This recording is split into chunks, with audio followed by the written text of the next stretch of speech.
అసలు మనం హైదరాబాద్ ఎందుకు వచ్చాంరా? రూమ్ రెంట్ కట్టడానికి. ఒరే మనం హైదరాబాద్లో ఏం చేస్తున్నాం రా? అప్పులు చేస్తున్నావురా. లైఫ్లో గోలు లేదు, ఓ గల్లు లేదు, ఎంజాయ్ లేదు, ఎంజాయ్మెంట్ లేదు. ఏం లైఫ్ రా ఇది? ఛీ, అమ్మ. కొంపదీసి చచ్చిపోవాలనుకుంటున్నావా? ఆ?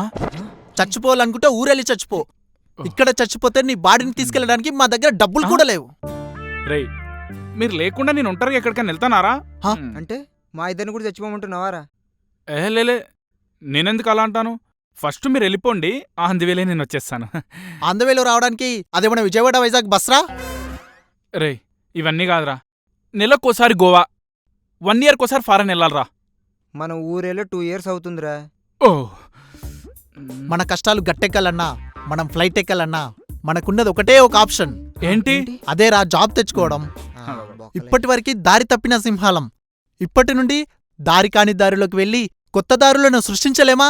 రే నువ్వు ముందా కొరటాల శివ సినిమాలు చూడ్డం ఆపరా. డైలాగులు బాగానే ఉన్నాయి, అర్థం కావడానికి 1/2 hour పడుతుంది.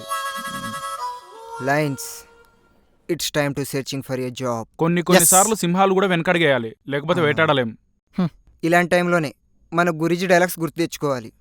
జై జై Balayya. Balayya. I am a fan of NB. అరే నీకేరా ఫోన్. ఎవడ్రా ఈ టైంలో ఎర్రిపప్ప అని? అరే అది నీ ఫోన్ రా. అజ్జబ్ ముందు గాడిద, ముందే సగం డిస్ప్లే పనిచేస్తుంది ఎర్రిపప్ప.